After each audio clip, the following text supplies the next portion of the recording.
Hello guys, and welcome back to the channel. Now guys, it is not the end but the beginning of the end. It is not over till the fat lady sings, and the war is not over until the final battle has been fought. So all of the cliches are in play with this one.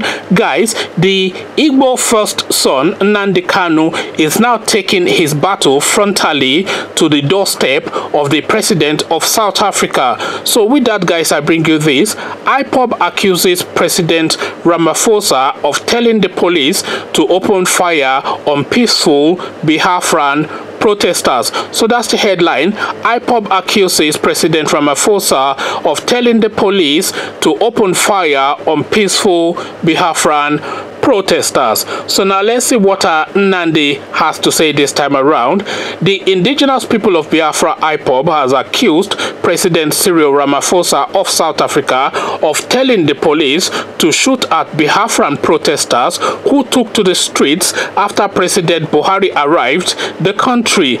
In a statement released by the group's media and publicity secretary, Emma Powerful, the group alleged that the attack launched against the protesters was influenced by President Buhari. The statement reads in part, President Muhammadu Buhari influenced Ramaphosa to order his police to open fire on peaceful Biafran protesters.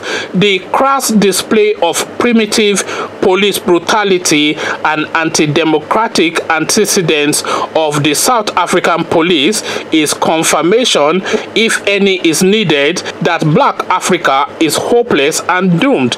It is expected that IPOB leader Nnamdi Kanu's broadcast later in the day will provide an in-depth evaluation of the attack in South Africa. So now this IPOB thing now taking really a further firm footing within the international space, because of course we saw what happened to Kerimadu in Germany, and we saw how Buhari was accosted in Japan. We saw the protests in New York for the UNGA, and now Buhari is in South Africa only to be confronted by the Igbo people. So now no retreat, no surrender, no rest for the wicked, and woe betide you is effectively what Nnamdi Kanu and his followers are saying to the Malami. Conversations in the comment section. What do you think of this particular attack that Nnamdi Kanu and the IPOB movement are embarked upon? Are you for or against? If so, why?